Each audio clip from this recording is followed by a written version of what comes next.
ഇടുക്കി കാന്തല്ലൂരിൽ കാട്ടാന ആക്രമണത്തിൽ ഒരാൾക്ക് ജീവൻ നഷ്ടപ്പെട്ടു. ഗോത്രവർ കോളനിയിലെ ബിമൽ ആണ് മരിച്ചത്. 57 വയസ്സായിരുന്നു.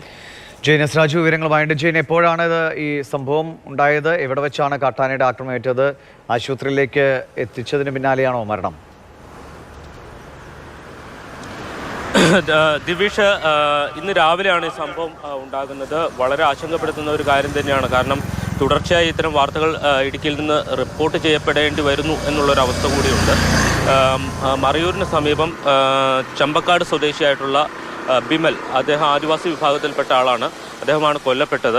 രാവിലെ ചിന്നാർ വന്യജീവി സങ്കേതത്തിൽ വനം വകുപ്പിൻ്റെ പാമ്പാർ ലോഗ് ഹൗസ് ഉണ്ട്. ടൂറിസം പ്രവർത്തനങ്ങൾക്കൊക്കെയായി വിട്ടു നൽകുന്ന ലോഗ് ഹൗസാണ്. അതോടൊപ്പം തന്നെ ഈ ക്യാമ്പിങ്ങിനും മറ്റേ വനം വകുപ്പ് ഉദ്യോഗസ്ഥരുടെ ക്യാമ്പിങ്ങിനും ഒക്കെ വേണ്ടി ഉപയോഗിക്കുന്ന ഒരു ലോഗ് ഹൗസാണ്. ആ ലോഗ് ഹൗസിലേക്കുള്ള വഴി വെട്ടിത്തെളിച്ച് അവിടെ ഫയർ ലൈൻ തെളിക്കുന്നതിന് വേണ്ടി 9 പേരടങ്ങുന്ന സംഘമാണ് അങ്ങോട്ട് പോയത്. ഇതിൽ 2 സ്ത്രീകളും ഉണ്ടായിരുന്നു. ഈ സംഘം കടന്നു പോയതിന് ശേഷം ആന ഇതിൻ്റെ മറവിൽ, ഒരു മരത്തിൻ്റെ മറവിൽ നിൽപ്പുണ്ടായിരുന്നു. ബാക്കിയുള്ളവർ കടന്നു പോയതിനു ശേഷമാണ് ഏറ്റവും പിന്നിലാണ് ബിമൽ വന്നത്. അങ്ങനെ ആനയുടെ മുന്നിൽ ഇദ്ദേഹം പെട്ടുപോവുകയും ഇദ്ദേഹത്തെ തുമ്പിക്കൈ കൊണ്ട് എടുത്തെറിയുകയും ഇദ്ദേഹത്തെ നിലത്തടിക്കുകയും ചെയ്തു എന്നുള്ളതാണ് അവർ പറയുന്നത്. അതിനുശേഷം ആന അല്പം മാറി നിന്നു. ആ മാറി നിന്ന സമയത്ത് ഈ കൂടെ ഉണ്ടായിരുന്നവർ തന്നെ ഇദ്ദേഹത്തെ വലിച്ചു നീക്കി മാറ്റി നിർത്തിയതിന് ശേഷം വനംവകുപ്പ് ഉദ്യോഗസ്ഥരുടെ വാഹനത്തിൽ ആശുപത്രിയിലേക്ക് എത്തിക്കുകയാണ് ചെയ്തത്. മറയൂരിലെ സാമൂഹ്യ ആരോഗ്യ കേന്ദ്രത്തിലേക്കാണ് എത്തിച്ചിരിക്കുന്നത്.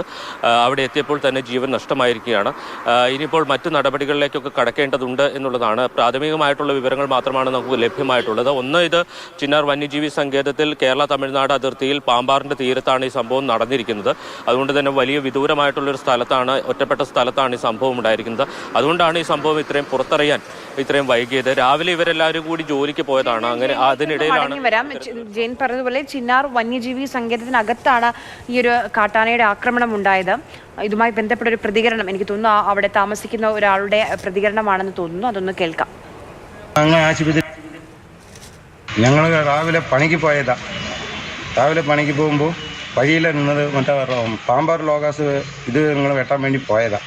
അന്നേരം വഴിക്ക് വരുമ്പോൾ വഴിയിൽ സൈഡിൽ നിന്ന് ഞങ്ങൾ ഓടിച്ചു. ഞങ്ങൾ വഴിക്ക് പകുതിയായി ഓടിച്ചു രട്ടപ്പറ്റി പുള്ളി അങ്ങനെ ഓടിച്ചു പോയി താഴെ വീണു. പിന്നെ ആന കയ്യിൽ കൊണ്ട് തട്ടി താഴെ വീണിച്ചു, കാല ചവിട്ടി ഓടിച്ചു.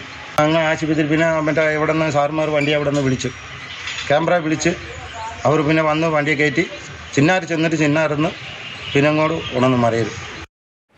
ജെയിൻ തുടരുന്നുണ്ട്. ജെയിൻ, ഇപ്പോൾ ഫയർ ലൈൻ തെളിക്കാൻ വേണ്ടി പോയ ആളുകളാണ് അല്ലേ? 9 പേരുണ്ടായിരുന്നു. അപ്പോൾ വനവകുപ്പിന്റെ ഒരു ഉത്തരവാദിത്തപ്പെട്ട സംഘമായി പോയവരാണ്. അവർക്കാണ് ഇങ്ങനെ ഒരു അപകടം നമ്മൾ മനസ്സിലാക്കേണ്ട ആ പരിസരവും ഇതൊക്കെ അവർക്ക് പരിചിതമാണ് എന്നുള്ളതാണ്.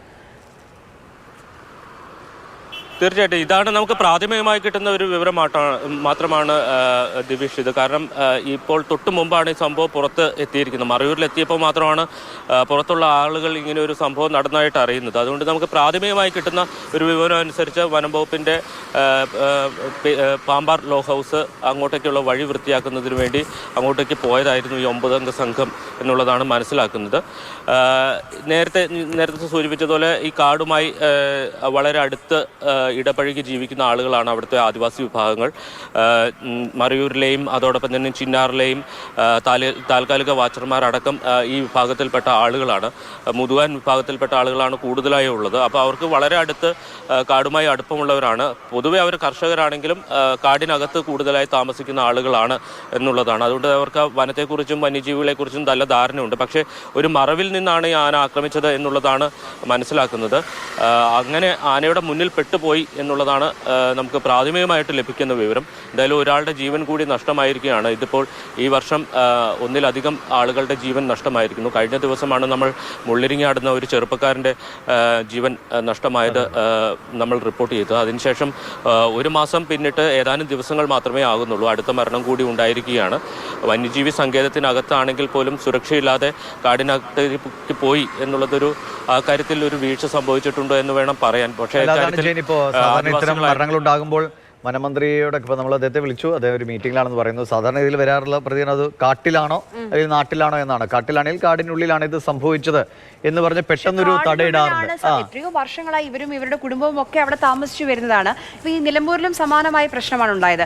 അവിടെ ആ കുട്ടികളെ രക്ഷിക്കാൻ വേണ്ടിയായിരുന്നു അന്ന് ആ രക്ഷിക്കാൻ ശ്രമിച്ചതിനിടയിലാണ് ആനയെ ആക്രമിച്ചത്. പക്ഷെ അദ്ദേഹത്തിന് പരിചയമുള്ള ഒരു സ്ഥലമാണ്, അദ്ദേഹത്തിന് പരിചിതമാണ് ആ മേഖലയൊക്കെ, ആ വനത്തെയും അവിടെയുള്ള വന്യമൃഗങ്ങളെയും ഒരുപക്ഷെ പരിചയമുണ്ട്.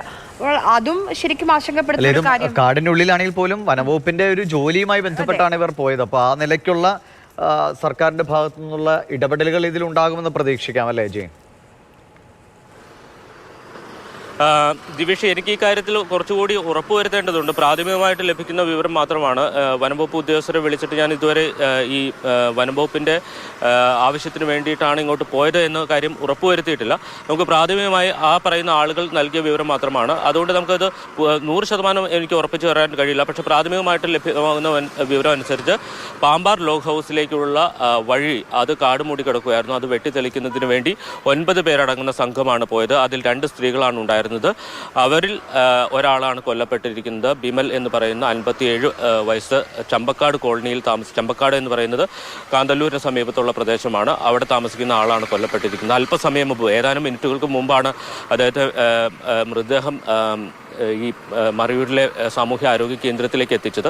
നമുക്ക് കുറച്ച് പരിമിതികളുണ്ട്. അവിടെയൊക്കെയായി ബന്ധപ്പെട്ട് ഒരു ഒറ്റപ്പെട്ട സ്ഥലമാണ്. അതുകൊണ്ട് തന്നെ വിവരങ്ങൾ വേഗത്തിൽ തന്നെ മറ്റു വിവരങ്ങൾ കൂടി അല്ലേ വനവകുപ്പിന്റെ ഭാഗത്തുനിന്നുള്ള ഒരു ഔദ്യോഗിക സ്ഥിരീകരണം കൂടി ജെയിന് കിട്ടുമെന്ന് പ്രതീക്ഷിക്കുകയാണ്.